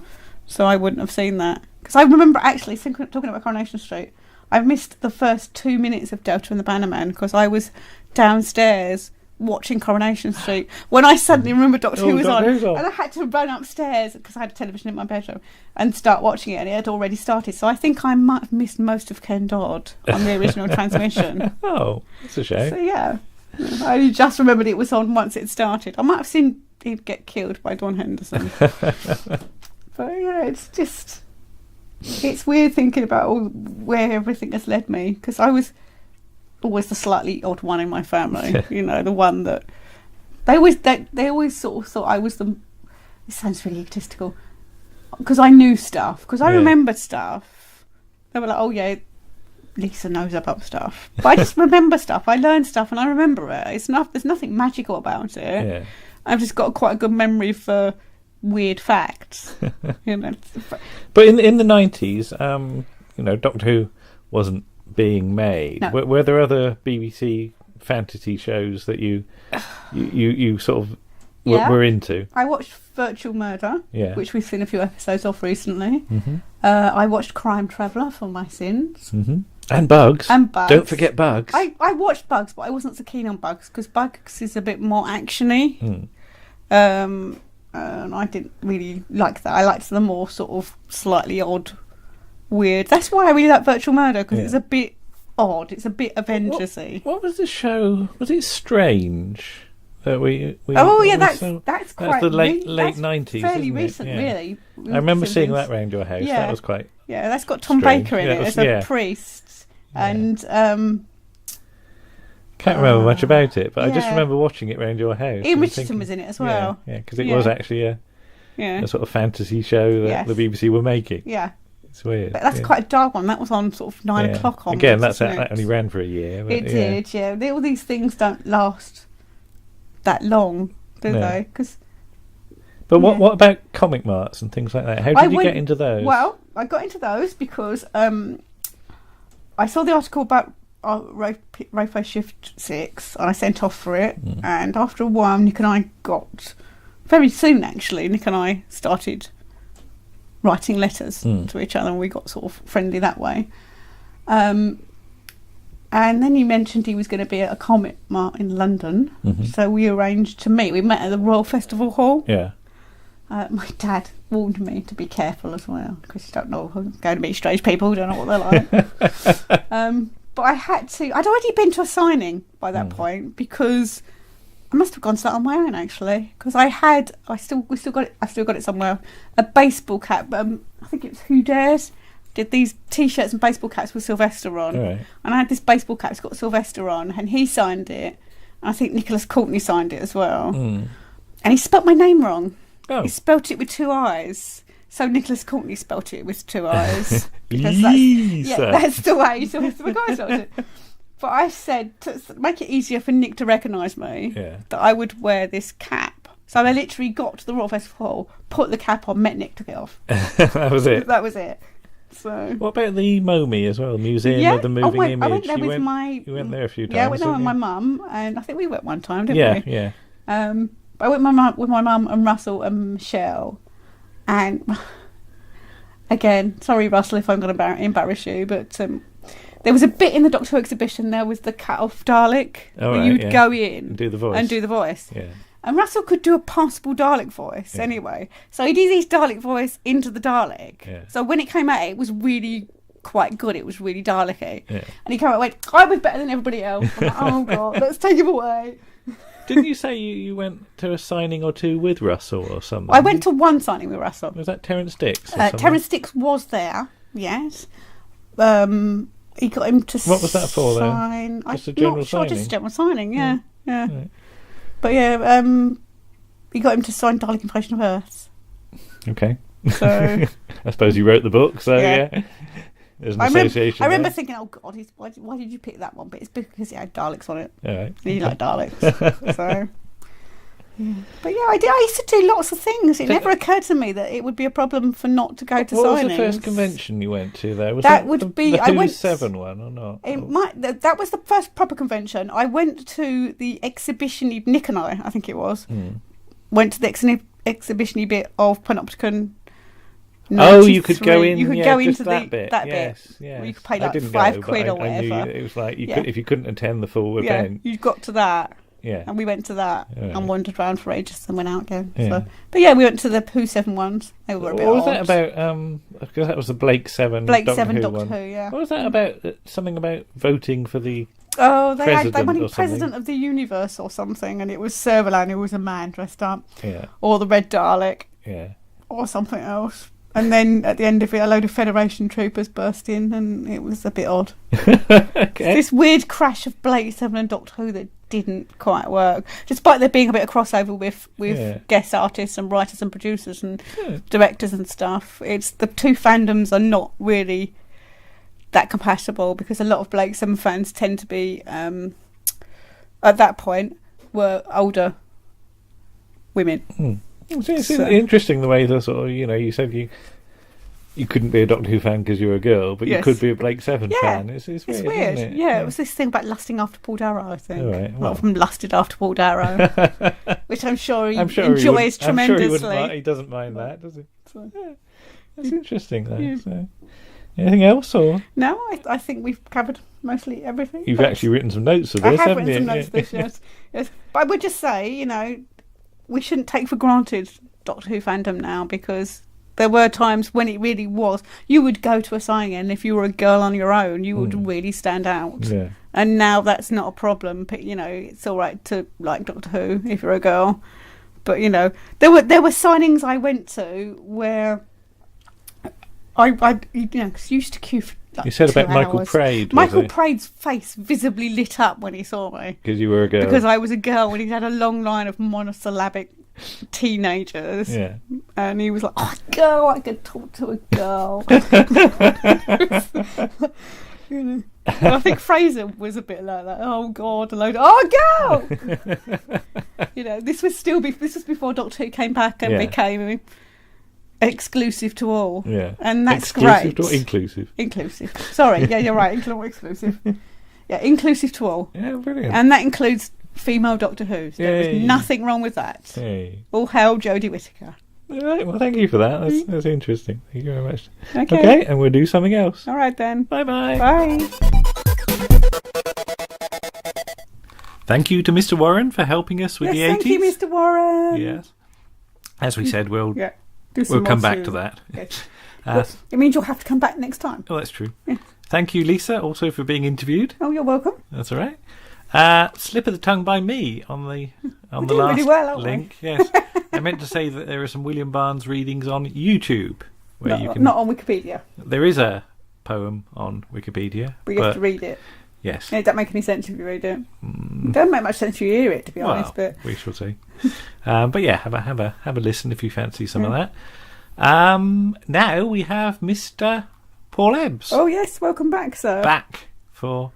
Well, we were, as we said, one of the ideas of this was to do sort of things that are underrated. Yes. And he's decided to have a look at Pip and Jane Baker. Yes. So we're going to cover their work for both Colin Baker. Oh, he's going to cover. And Sylvester McCoy. Yes. Yes, indeed. Yes. So over to Mr. Ebbs. Okay. In half an hour, Bob Monkhouse opens a new series of his Full House. First on BBC One, a game of life and death for the Valeyard. And Doctor Who, the prosecutor at the Doctor's trial, who has been exposed as an evil incarnation of the Doctor himself. Both of them are now isolated in the world of the Matrix, where the Valeyard is using all his powers to destroy the Doctor.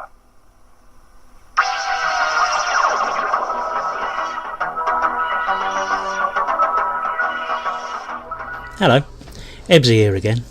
Lisa and Andrew have asked me to do a piece on Doctor Who, which of course always sends me into a panic. I mean, blimey, what's never been said before? Surely it's all been said and written. Well, yeah, a lot of it has, but I'm stupid and stubborn and panicking. So I went away and had a think, and I realised that maybe I did have something original to say about Doctor Who. In fact, I'd already said it. Well, a specific part of it at least. This year, I'm watching all of Doctor Who and writing about it for a super secret Hope It Sees the Light of Day project. I'm watching 3, sometimes 2 episodes of pre-2005 Doctor Who a day. I started on January the 1st, and then 1, sometimes 2 episodes of post-2005 Doctor Who a day. Today is the 25th of October 2017, and I've just finished watching The Doctor, The Widow and The Wardrobe. But as well as watching these episodes, I'm also writing about each one. Not just the whole story, but the individual episodes themselves. This has created a nigh on 300,000 word diary so far, which is going to form the basic research for the project. So what you're about to hear, with the swearing removed, are entries on the episodes written by Pip and Jane Baker. Because, and whisper it, they're not as bad as you were told they were. Everyone lied to you, but it was only watching them like this in this way that made me change my opinion, not only on Pip and Jane themselves, but also of you, the fans. So, buckle up, latches to safety, hold on to your bottoms, here we go. On the surface, the Mark of the Rani has loads going for it, and especially a terrific new adversary for the Doctor, Kate O'Mara's Rani. Oh, how there has been a dearth of great female characters in the programme over the years, and to have a female villain of Kate O'Mara's calibre is somewhat of a godsend. She's single-minded, brilliant, evil from our perspective, and she really can't be arsed with the silly Time Boys and their childish feud. The Rani has work to do, grown-up work, and the Time Tykes are just unimpressively screwing that up for her. O'Mara is superb as the haughty, business-like Rani. Her assessment of the Master, that he'd get dizzy if he tried to walk in a straight line, is hilarious. Her plan makes sense, mostly, although we never get to hear what the chemical she's searching for is, but at least it's a reason for her to be here. And the Bakers, in tying it into the Luddite revolutions, make an inspired historical choice. Having the Master there is great too, and she certainly puts him and the Doctor into perspective. The Bakers mostly get away with the script. It's solidly written, as you'd expect from two vets, and it's straight down the line, adventure pants with some excellent local colour. Chucking the TARDIS down the mine is a great idea too. Restricting the Doctor's access to it is a great leveller and makes him have to do stuff with his head rather than sending the assistant back to the blue box to get some plot advancing materials. Terence Alexander as Lord Ravenscroft is aces too. He's bluff, northern, and has a nice line in put-downs. I suppose you might even be a gentleman. But after his initial excellence, he has tended to become a little less effective when he's acquiescing to the Doctor. It's a shame too that in a story with such a strong female energy in the shape of the Rani, Peri has been reduced to a "What is it, Doctor?" clothes horse. I wish as much care that had been put into the Rani had been lavished on Peri, so that she had a bit more to do rather than just following the Doctor around like a puppy. Female agency? Nah mate, not really. Where the Mark of the Rani is not as effective, however, is in the lesser performances. Terrible accents and some awfully duff acting from the working poor of Killingworth. If you're going to set a Doctor Who story in a specific time and place, you really need the actors who have the ability to do that for you, and the Bakers don't help themselves by making their stabs at vernacular so cod and cliched. How many times do we hear the word Toby? Robert Holmes would have had a lot of fun with this, but the Bakers aren't Robert Holmes, not even glued together and with one head taken away. So yeah, this is an average actioner, but with an excellent location. It's time Doctor Who did the Industrial Revolution, so I welcome that. And the Rani's exasperation at the Time Boys is fabulous, but it doesn't come off screen feeling as special as it might. Top cliffhanger though, the Doctor sort of tied to the train tracks instead of the female assistant for a change, a nice reversal in keeping with the female villain, but in conclusion, it's merely okay. So my scores for this episode, today's scores on the doors, 6.5 out of 10. Mark of the Rani, episode 2. Well, it all pretty much goes to pieces in the second part, doesn't it? Just becomes a series of set-piece battles between the Doctor and the Rani stroke Master that have nothing to do with the Industrial Revolution, nothing to do with the Luddite movement, and very little to do with the 19th century. It's a shame to waste an awesome location and set of characters on what basically turns into a huge willy-waving contest. I'd have liked to have seen the Rani and Master actually get close to the group of geniuses, perhaps use the geniuses to trap the Doctor. The rubbish with the trees and the mines is silly and very Doctor Who-y, but it all feels very arbitrary and nothing to do with the story or the characters. And what was going on with the T-Rexes? Wouldn't it be really cool to have a T-Rex wandering around the 19th century?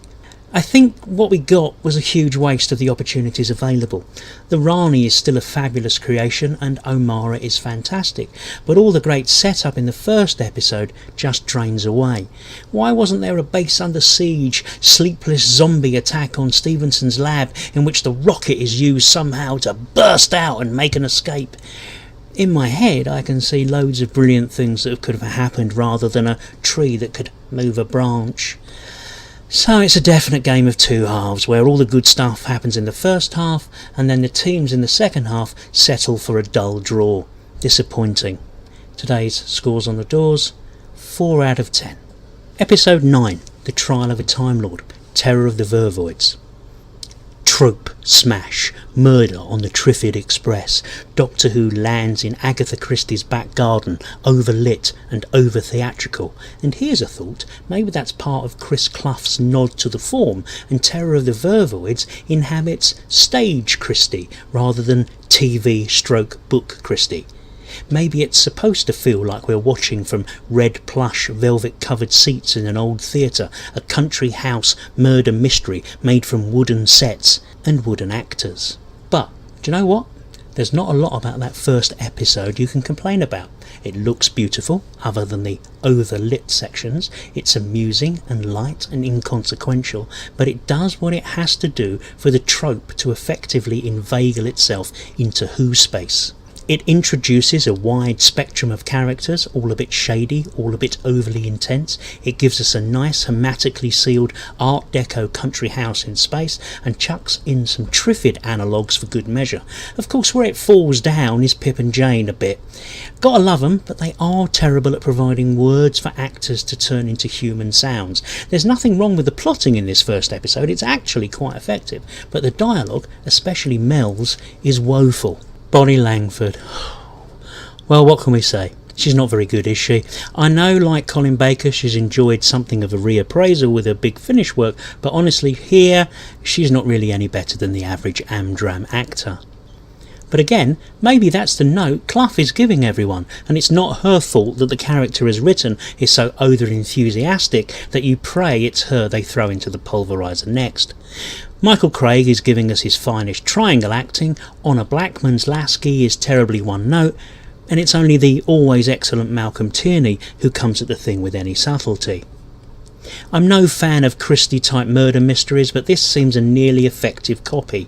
Turn the lights down a bit, get someone in to polish the dialogue, and the first episode at least won't be that bad at all.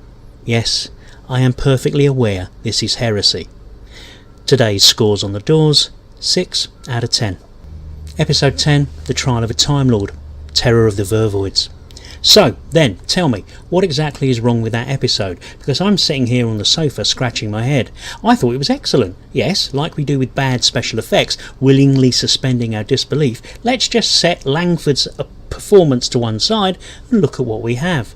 It's an excellent pastiche of Christie, hits all the bases, ramps up the mystery, throws in double murderers, mistaken and assumed identities, huddled hushed conversations unpicking motivations, and the Doctor playing Poirot. The translator twist is a nice one, designed so everyone at home in our darkened theatres can feel as smart as the Doctor. The trial scenes aren't happening too often, and when they do, they're relevant and interesting rather than just being a load of old bluster. I think that's been my favourite single episode of season 23 so far. It has no lofty ambitions other than to be exactly what it is, and even the dialogue doesn't stink like a dead dog in a ditch. It doesn't reach any high level of verbal intelligence, but it's perfectly adequate. I quite like that the Doctor has suddenly acquired some magician's skills to give us that sense that he's in his future and that we've missed the point where he had an adventure with Paul Daniels. The Sixth Doctor is much less Thatcher's Doctor here, and has, off-screen, made the transition to light entertainment Doctor. So yeah, nothing ostensibly wrong with that. I shall now make an appointment with my GP to have my psychotropic medication reviewed. Episode 11, The Trial of a Time Lord, Terror of the Vervoids. Okay, the Vervoids' dialogue is appalling. The actors playing them are not up to sniff. In fact, they're wholly terrible, but the design is great, their motivation clear, and their arm of the plot is really rather good. I can't believe that Terror of the Vervoids is turning out to be so good. This is probably only the third time I've watched it, and I have to hold up my hand and suggest I really wasn't paying attention before. It's not going to win any awards, it's never going to be loved as a classic bit of Who, but apart from a few casting, lighting and dialogue snafus, it's the best story of Trial so far. It's way better than Twin Dilemma and Timelash, so that puts it right in the middle rank of Colin Baker's era overall already. It rattles along, there's no fat on it other than you know who's waistline. The Bruckner complication works, and I know I haven't mentioned it until now, but the 3 cliffhangers have been excellent. If nothing else, I could watch Janet the stewardess tottering up and down that corridor forever. Anyway, dirty old man mode, disengage. I'm really struggling here to work out why everybody hates it so much. Is it just the Mel, Pip and Jane thing? That received fan wisdom testicles? Because I'm telling you, if you let go of that and watch it purely on its own merits, it's fun, breezy and almost exciting. The plotting in particular is cast iron. I'm having great fun with it. Episode 12, The Trial of a Time Lord, Terror of the Vervoids. If you're a naysayer about Terror of the Vervoids, I appeal to you to watch it again. Other than the wrap-up of the Vervoids themselves, which feels like a case of directorial expediency and an editing necessity rather than a structural one, that was a fairly excellent piece of Doctor Who. Have I woken up in a parallel universe where this story is actually good? Is it the Matrix lying like it did with the censor rights? I freely admit that I've got this one wrong all these years. The pastiche is so complete, they even throw in a few red herring clues to make us believe that Janet is the killer. We get Christie-esque bad guys' last speeches before the detective's double bluff is revealed. It's nearly all there. All it needed was a space vicar and some standard Christie racism and we'd have the full house. I've covered all the things that don't quite work with the story, so let's focus on the positives. It's a solid piece of adventure pants that has more than enough threads to keep us going. The Vervoids look ace when they're properly lit, and as a piece of plotting it rings like a bell, as long as you forget the Doctor could have taken everybody off the ship in the TARDIS and then fired the liner into a black hole to destroy the Vervoids. By episode 4, I was much less rubbed up the wrong way by Langford's plucky theatrics, and at least Pip and Jane have started to iron out their dialogue disasters, and in the rising tension give lines that sound okay. The Vervoids dialogue is still utterly terrible, but you can't have everything. So stop what you're doing, give it another chance. It's a perfectly serviceable Doctor Who story. Campers bumholes, but holds together remarkably well. I have always misjudged it, and then I stupidly believed what people told me, which is why I've avoided it all these years. Well, chaps and chapesses, you're all wrong. So off your toddle, go and watch it. Today's scores on the doors, 7 out of 10. Episode 14, The Trial of a Time Lord. Well, that wasn't at all bad. If a little rushed at the end. After 14 weeks, all the Doctor had to do was break a barometer in a cupboard, so to be fair, it could have been a lot more interesting. Not really sure what happened to the Master or Glitz, just some strange things going on inside his TARDIS, but no matter. It's a big, bubbling, surreal ball of candy floss that's properly difficult to hate. All the stuff on the beach, with wisecracking Glitz and the Cheshire Cat Vale Yard, is great, but as often happens in Doctor Who, the early promise of an episode fizzles out a bit. I know there was lots of upheaval behind the scenes, what with Bob Holmes dying and Saywood's relationship with JNT breaking down. In that context, Pip and Jane do the best they can. It's just a shame that the ending doesn't really work as a bit of drama. The trial season is a bold experiment that they just about pull off by the skin of their teeth. I have good things to say and good things to feel about all the stories, which makes a change, but man, such a short season. It took 3 days to whiz through, which means I have about 10 days left of pre-2005 Who to go. So goodbye Colin Baker, you were a great Doctor with some astounding stories and a bunch of mediocre ones. The next 3 years I love, but I have found a new admiration for Thatcher's Doctor. Bon voyage. Okay, brace yourselves. I'm now going to try and change your mind about Time and the Rani. Let's be clear. We are now entering my favourite period of Who. McCoy is my favourite Doctor, and in his tenure there are precisely 3 not very good stories, with the rest being various degrees of masterpiece. Time and the Rani is widely regarded as one of the worst Doctor Who stories of all time. I don't agree with that. There are a handful or more that are worse, but my memory of it, it's another one I haven't watched this century, is that it's pretty bad, and yet, stay with me on this. There are many things about that first episode that make it difficult to love. The regeneration is pathetic. McCoy's performance, not yet settled down and suffering a regeneration crisis, if you want an in-story explanation, could best be described as busy. Having him pratfall all over the place and play the spoons was a huge mistake and just gets him off on the wrong foot. I know he's a performer with great physical comedy clowning chops, but none of it was executed in a way that made it watchable. You might have just got away with the spoons. The hairy-legged monster, unnamed as yet, looks terrible. It's a bloke in a suit, and coming so soon after the genius-level design of the Thoros Beatons and the Vervoids is a bit of a come-down. But the rest of it, do you know what? It's not so bad. Pip and Jane are doing what they do. 50s B-movie level science fiction. Kidnapping geniuses, mad scientists, funny aliens with stupid heads, huge brains. It's all a bit people writing science fiction who have no idea what science fiction is. But it's big and it's colourful, and it's always nice to have Einstein in a box.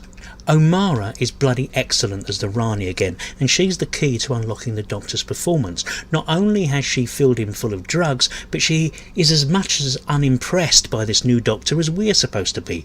Cretin, she calls him, once he's got his clothes from the TARDIS, and the Doctor is never a cretin, so we just need to hold on tight and wait for our favourite Time Lord to shuffle off the last crazy vestiges of the regeneration, and everything will be okay. The computer effects in the titles and those that make the spinning blowy up sphere traps are some of the best FX we've ever seen in the series. They look and feel expensive and are very convincing. Plot-wise, the narrative is solid. We know Pip and Jane are always solid on plot, and it all hangs together pretty well as a story.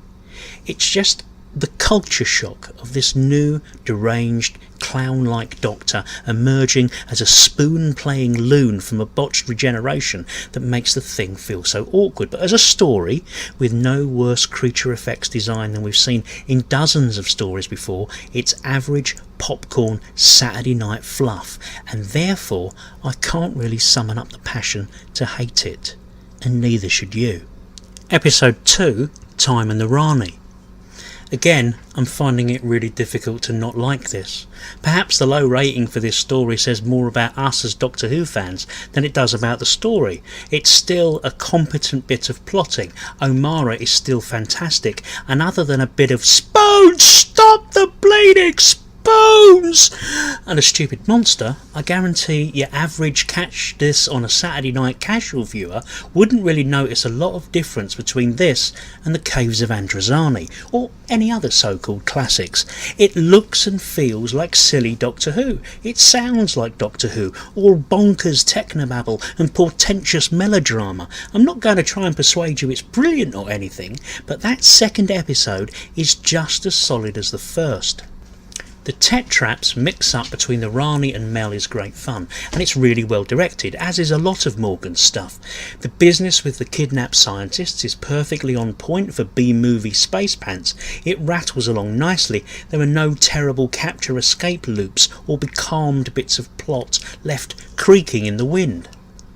I think as fans we don't understand that the things that make us happy in the show are a billion miles away from what makes the casual viewers happy. They want 25 minutes of escape. Time and the Rani delivers that.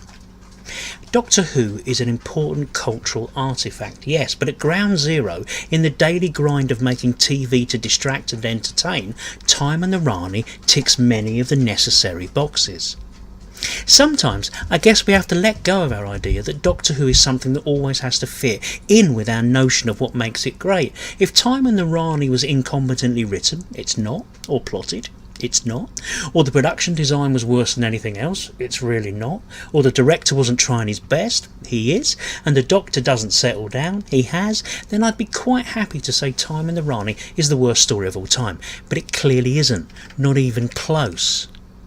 It's decidedly average and McCoy needs to reel it in, but I've got to tell you it's not the disaster everybody thinks it is, once you get past the bleeding spoons! Episode 3, Time and the Rani. Come on, what exactly is that we're hating about this story? That was another perfectly adequate episode of Doctor Who. Yes, the Tet Traps are as bad as anything we've ever seen, but they're slightly better than the Mandrels, and Nightmare of Eden is one of my favourite stories ever. It's got a plot that makes sense and a villain whose plans are logical within the confines of operatic space pants. That's a premium achievement against some stories of the past. Okay, let's look at the villain's plans in Revenge of the Cybermen, or the Armageddon Factor, or Seeds of Death, or Wheeling Space. It's miles more interesting and fun than those turkeys. The performance of the Doctor has settled down. Yes, they're running the mixed up proverbs a tad too much, but McCoy is working his socks off to convey the confusion and residual brain farts of the regeneration. His eyes are alive with intelligence. He's vulnerable and, yes Ace, madly professorial. He's full of crackling energy, he shimmers and buzzes. Yes, he's the most different Doctor we've ever had, but you can still feel bits of Troughton and Tom Baker bubbling through him, combined with the fresh newness of this Carney Doctor, the Variety Doctor, the end of the Pier Doctor. There are moments of manic silliness, but there are also currents of quiet compassion, dark needle-track skips on the vinyl of his face, as if his mind is running at a different speed and in a different dimension. The proverbs are being mangled because his brain is too busy doing the important stuff to have time to worry about which gloriously unimportant words pop out of his mouth. Here is a Doctor who isn't easy to love, but that's not because of a bad McCoy performance, but because of his really terrific stab at making the Doctor seem alien and weird and off the wall again. I've warmed to him in this story immensely already. It strikes me that McCoy is the most misunderstood Doctor. His iconoclastic take is challenging yet deceptively simple, a victim of his own brilliance. The rest of the episode is bog standard solid Doctor Who, no better or worse than anything in the past. On this showing I'd be happy to watch it sooner if it meant never having to watch Marinus, Space Museum or Revenge of the Cybermen ever again. Today's scores on the doors: 7 out of 10. Time in the Rani, episode 4. Totally harmless, utterly innocuous B-movie space pants with a giant pulsating brain. Come on, who doesn't love space pants with a giant pulsating brain?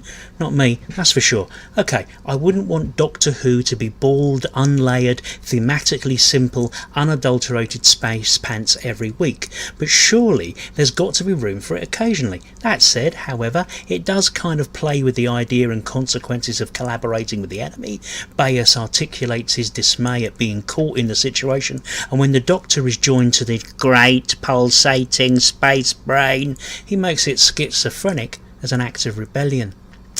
I hear people talk positively about the Keys of Marinus, or the Seeds of Death. Even Galaxy 4 has its fans, and Time in the Rani is firmly in the simplistic space opera and whimsy genre. Just like those stories.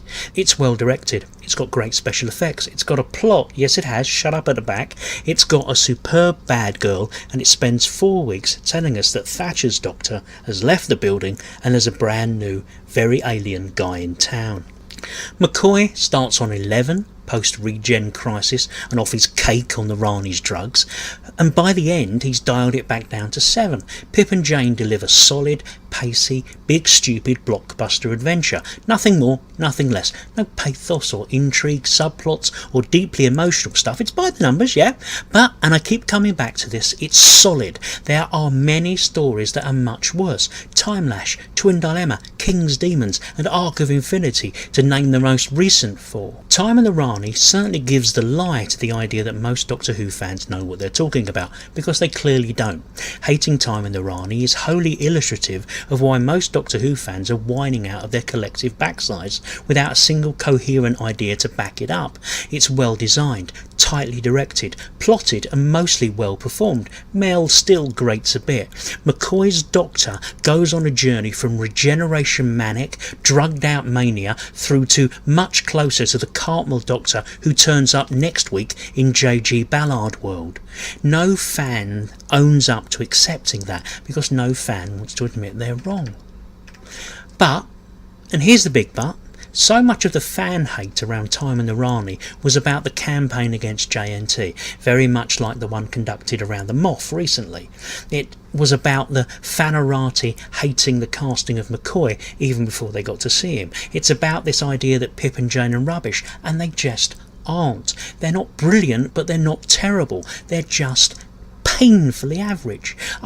Don't try harder not to be average. They don't have the reach or heft of a Philip Martin or a Robert Holmes, but they turn up. They deliver on time and write traditional telly you can watch in the front room with a noisy family on a dark autumn Saturday night while you're eating your tea. Back then, no one wanted Doctor Who to succeed. The 6th floor of the BBC were desperately trying to find a way to stamp it out. The noisiest buggers in fandom, Gary Lee and Ian Levine and their various cronies, were sticking the knife into the only man who was truly fighting on the inside of the machine to keep the show on the air, JNT. He did the best he could with awful resources and a suicidal time slot. That post-2005 Doctor Who exists in the form we see it has masses to do with the foundations laid here by JNT and later Cartmel in seasons 24 to 26. They don't always get it right, but with the benefits of the 30-year prism of timey-wimey hindsight, Time and the Rani absolutely doesn't deserve the reputation it has. It's not brilliant or wonderful, it's workmanlike and solid. It's a 6 or 7 out of 10. But the tide of hate it receives is more about the process that went on outside the narrative than that went on inside it. If you can turn off the received ire, fan politics and watch without prejudice, it kind of works. The tech traps are awful, but like Doctor Who has never had terribly designed monsters before. Time and the Rani didn't need better writers or a better doctor, it needed better fans.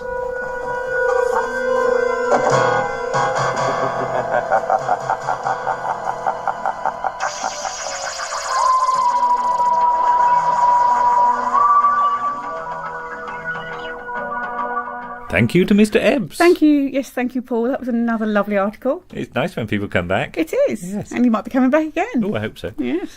Right, you just wanted to say a few quick words about Paul McGann. Paul McGann. Yes. I know this is the 80s. It is, but one, but there isn't really anywhere else for this to go, is there? But so. It's just a few words. Just a few words. Just thoughts. to say, it was very exciting to have a new Doctor at last. And that is no disrespect to Sylvester McCoy, because he was a great 7th Doctor, but there'd been such a long gap. Yeah. So it was really exciting. One thing I do remember, though, is when they announced the news, I don't think I had the sound up or I wasn't looking at it, and I looked up and there was a picture of John Pertwee, and I thought John Pertwee had died. All right. Which he did, sadly, later that year. But yeah, so I remember the publicity photo taken at Longleat, because I was going, oh, Doctor Who hasn't got a hair. No, he didn't. He had because he'd just been filming something where he was in the army. He had virtually no hair. Yeah. But that didn't stop Eccleston, did it? No. So, it was a very exciting time. I remember on the actual day of the broadcast, we were filming in London for one of Nick's films, and everybody wanted to be finished early so we could get back to see Doctor Who. Right. And because, especially as they had to get back to Salisbury, which takes about an hour and a half by train. But yeah, it was a very exciting time. We were filming at Earls Court, and we came out of Earls Court Station, and the police box was there in a rather more dilapidated state than it is now, and we were all very excited and ran around and touched it, much to the bemusement of the one non-fan who was there. I also had the video in advance. This is how long ago this is, the video. I did too. Yeah. Did you watch it? I think I might have watched the opening sequence, then I went, no, I'm going to wait and watch it. No, I was bad and watched the whole thing. Well, it was out early. But I watched it again when it was on telly. Yeah, of course you did. And I was very excited by it. I mean, sadly it came to nothing, but Paul McGann is now doing sterling work with Big Finish and expanding his character. I know people sometimes knock it, but if you read Gary Russell's book, oh god, it could have been an awful lot It was a worse. narrow escape for some of the things. Power up the crystals, Cardinal. Yes, could have been a lot worse. But I'd just like to say thank you for Paul McGann for being a great Doctor. It's the link between... But it's the link between the classic series and Who now. Yeah. Because it's the first time you get a Doctor who's a bit dashing and a romantic figure. You get the kissing, which everybody hated at the time, but was to become increasingly popular in Is there today's much of this in the future? It does tend to start to happen. Yeah. So yeah, it's great. It's the midpoint. It's the link between old Doctor Who and new Doctor Who. Yeah. So thank you, Paul McGann, and perhaps hopefully again one day you'll get some more time on television. Mm-hmm. So and also I'd like to say, as we're leading up to Christmas and the departure of Peter Capaldi, thank you, Peter, for being an absolutely wonderful, grumpy, excitable Doctor, and welcome Jodie Whittaker. Yes, indeed. And good luck, and I hope you enjoy it. Right. Yes. There we go. I think that wraps up this. I think it does. This issue. We'll do another